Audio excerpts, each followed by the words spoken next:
I wonder if Vivek Ramaswamy ever got his brown wake-up call. Ready? Okay. So Vivek Ramaswamy is taking a break from social media.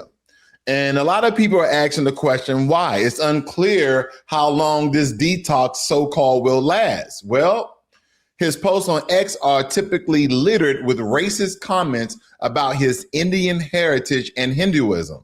Ramaswamy called out Republicans to denounce hateful rhetoric against ethnic groups.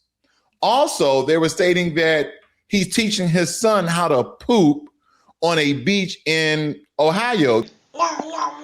They were basically trolling him because he was trying to encourage people to visit Ohio for tourism. Now, social media users called him an anchor baby, a baby born to a non-citizen parent, and asked him to go to India. So how did we end up here? Is he covering the poo he just dropped? One comment read.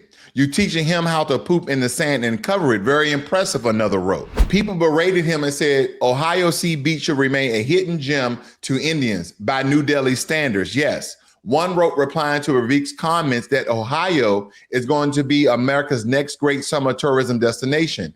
Oh, okay. Please don't bring more Indians here. I want to keep America clean, another hate comment wrote. Huh? Let's get something straight before we go any further. This isn't about sympathy. This isn't about mockery.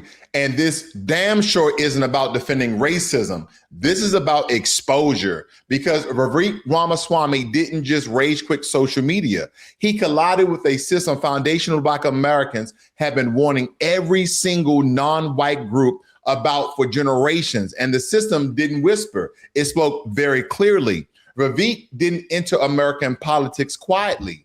He entered confident that money neutralizes race because he's a billionaire, no less. Patriotism overrides phenotype. Proximity to whiteness equals protection, and hard work cancels hierarchy. That's a very familiar immigrant belief system, especially among high-earning South Asian elites. Yeah. But here's the problem. America does not process intent. It processes lineage, optics, and utility. And Vivek tried to lecture white conservatives on true Americanism. If you really believe in this idea, think about where it leads you. Leads you to believe that Donald Trump is less of an American than Joe Biden because Donald Trump's mother was an immigrant and his grandfather was an immigrant. That doesn't make any sense. Leads you to believe that somehow Bernie Sanders is more of an American than Senator Bernie Moreno from my home state, an America First patriot, because Bernie Moreno was a naturalized citizen from Colombia. It makes you think that Marco Rubio, our great Secretary of State, is somehow less of an American than Elizabeth Warren because she's a Native American, which we all know, right? Doesn't make any sense. It's loony. It's crazy talk. It makes you believe that somehow I am less of an American than the transgender criminal who assassinated Charlie Kirk. We refuse to accept that. So Vivek tried to lecture white conservatives on true Americanism, Black Americans on racism, and the country on meritocracy, including the famous exchange with Don Lemon, where Vivek told a Black man what should and should not be insulting about foundational Black Americans' life in America. See what one has to do with the other, especially consider and using the Civil War to talk about Black Americans. That war was not fought for Black people to have guns. That's not. That war was fought for Black people to have freedoms in this country. Yeah. Actually, that's why the Civil War was fought. Okay. And the sad part about it, fought for Black people to have guns. I think. Actually, you know, funny fact is Black people did not get to enjoy the other freedoms until their Second Amendment rights were secured. And I think that that's one of the lessons that we learned. Still aren't allowed to enjoy the freedoms. I disagree with you on that, Don. I disagree with you. I think you're doing a disservice to our country by failing to recognize the fact that we have equality before the law. When you are in black skin and you live in this country, then you can disagree with me, but we're not. You mentioned that I disagree. Three different shades. Don, I think we have to be able to talk about these issues in the open, regardless of the color of our skin. Black Americans today, to say that, compare that to 1865 and 1964, I think for you to compare it to 1865 and 1964 is actually, See, that's not carriage, that's miscalculation. The fantasy cracked the moment Vivek stopped being useful. The moment that Doge talk went sideways and elite donors cooled. Republican voters noticed too many brown faces around here. Yes. Ohio politics demanded optics, not credentials. And then came the moment that matters. Ann Coulter didn't hedge. She didn't posture. She didn't soften it. She said it very plainly. I agree with a lot of what you said, but I still wouldn't vote for you because you're Indian. You are so bright and articulate, and I guess I can call you articulate since you're not an American Black. Can't say that about them. That's derogatory. And that was a great opening segment. Lots of things to talk about there. Oh, and I agreed with many, many things you said during, in fact, probably more than most other candidates when you were running for president. But I still would not have voted for you because you're an Indian. What do you mean by that? Yeah, somewhat of a wake-up call. And by the way, he actually posted that on his own channel, no less. Well, that's interesting. I guess maybe he wasn't trying to show racism and discrimination in America. Maybe I'm wrong. But behind all of this, there was no policy debate, no ideological nuance, no merit discussion, just racial veto power. That wasn't cruelty, that was honesty. When Vivek left social media, it wasn't because racism suddenly appeared. It was because anonymity removed consequences. Algorithms amplified hostility, and the same people who smiled in public spoke freely in private. This is where I draw the line. Foundational Black Americans have never confused politeness with acceptance. We've learned through lynching, redlining, job discrimination, voter suppression, and police violence that racism doesn't announce itself at the town hall. It lives in private spaces, institutional decisions, and coded language. So when Vivek says the real world isn't like social media, Black Americans laugh. We just look at it and like, what are you talking about? Who are you? Because the real world is worse. It just wears a tie. Yes, definitely. And matter of fact, let me provide some resources, so to speak, to maybe help Vivek to understand America just a little bit better.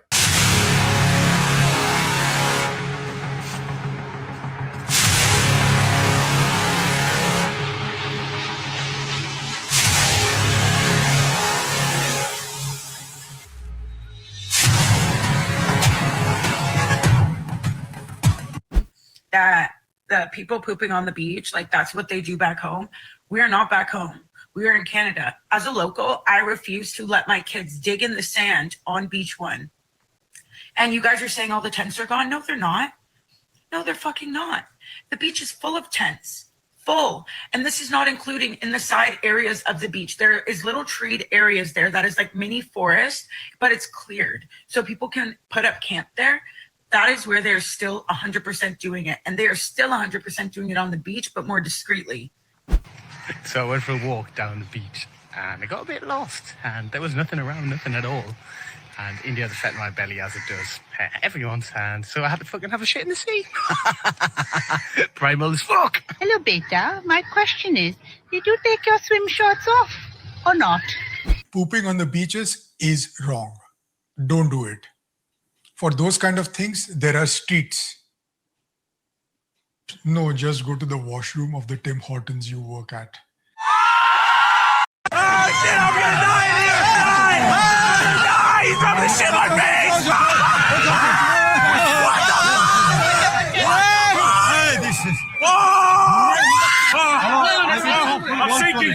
I'm sinking! I'm sinking!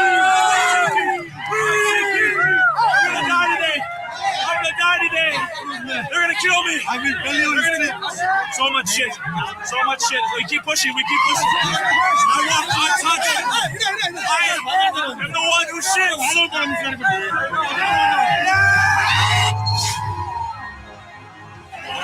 Keep rolling. I'm sinking.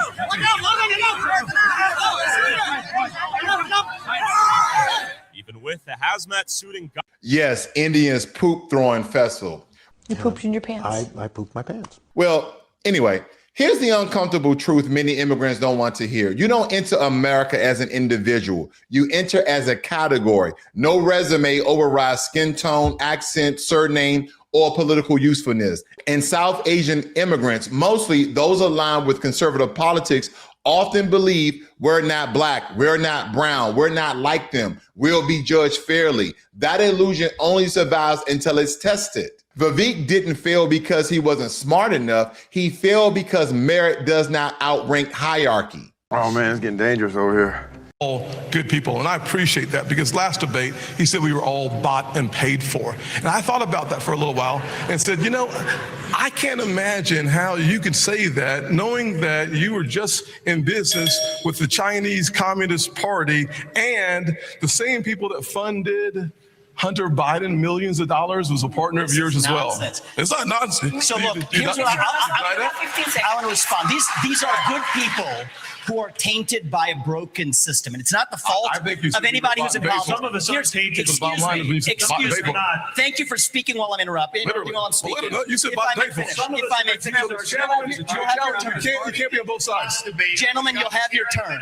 One of the challenges So listen up. we should have a focus on the issues that matter. debate between We know we Vivek did and Vivek. business in China. Everybody knows that.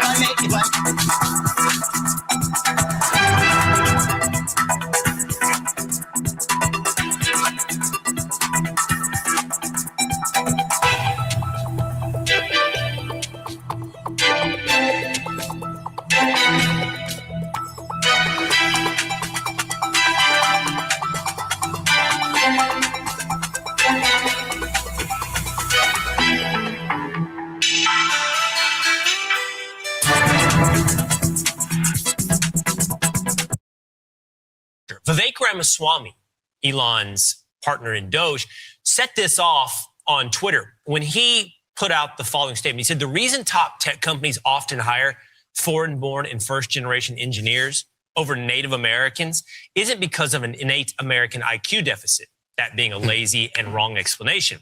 A key part of it comes down to the C word, culture. Our American culture has venerated mediocrity over excellence for way too long, at least since the 90s and likely longer. A culture that celebrates the prom queen over the math Olympiad champ or the jock over the valedictorian will not produce the best engineers. A culture that venerates Corey from Boy Meets World or Zach and Slater over Screech in Saved by the Bell or Stefan over Steve Urkel in Family Matters will not produce the best engineers. This has been a fact. If I may just finish this. If I may finish my point, Dasha. With racism, I think I will be better positioned. Denying that racism is a problem. I've never denied that racism is a problem. If you listen to the response I gave to that black pastor, my whole point is racism has been a major problem for most of our national history. But we're getting close to the promised land that Martin Luther King envisioned. We're as darn close to it as we ever have been. And so what bothers the heck out of me is it's right when we're close to that promised land. Martin Luther King said it, I may not get there with you, and he didn't get there with us. But I think it desecrates the legacy of our civil rights movement, desecrates the legacy of Martin Luther King, that right when we get closest to the point of having racial equality and gender equality and even opportunities for people of minorities of many types, are we perfect? No. But are we as close as we've ever been? Yes, we have. To then obsess over systemic racism, to then obsess over white guilt and otherwise, we're creating new waves of racism, Dasha, that we otherwise would have avoided right when we're closest to having achieved what even the proponents of the civil rights movement would have dreamed of. If I may just finish this. What's wrong with this woke movement? There's a lot that's wrong with it, but first and most importantly, it creates division in our country. It tells you that if you're an individual, you're just on the tectonic plate of group identity, that you have no agency over your life, whether or not you're a member of an oppressed class or an oppressor group. That's what determines what you can achieve in life and increasingly what you're even allowed to think. The real question isn't, will this wake them up? The question is, will they listen this time? Because foundational Black Americans have said it for decades. Racism isn't emotional, it's structural. Acceptance is conditional. Loyalty is one way and proximity never equals membership. And still, many non-white groups respond with, that's not my experience, until it is. Period. Urgent in certain corridors of the online right. And it says that your identity as an American is based on your lineage. that how long you have been in the country, your lineage and your genetics tied to the blood and soil of the country determines how American you are. It is the idea of a heritage American that says the truest form of an American is somebody who is a descendant of the American Revolution period or before. And I will tell you, this idea of the heritage American, we ought to have this discussion. It's becoming more popular. I think the idea of a heritage American is about as loony as anything the woke left has actually put up. There is no American who is more American than somebody else. The American quality, it's not like the left, they believe in this non-binary stuff. There's no non-binary American. It is binary. Either you're an American or you're not. Vivek Ramaswamy isn't unique. He's a case study, a sample size of what happens when immigrants mistake economic success for racial immunity. Political parties weaponize minority faces, and systems discard you the moment your usefulness expires. This isn't about Vivek personally. It's about a lesson foundational Black Americans paid for in blood, exclusion, and in law. America does not reward loyalty. It rewards alignment until alignment becomes inconvenient. This isn't celebration. This isn't revenge. This is confirmation. Confirmation that Black Americans wasn't exaggerating. Confirmation that racism doesn't need permission. Confirmation that merit is not a shield. And until non-white groups stop treating Black testimony as bitterness instead of data, they'll keep learning the same lesson the hard way. See, this is where we don't need validation. We already ran the experiment. Look what I'm whipping now. This is America. Don't catch you slipping now. Don't catch you slipping now. Look what I'm whipping now. This is America. The American dream is dead.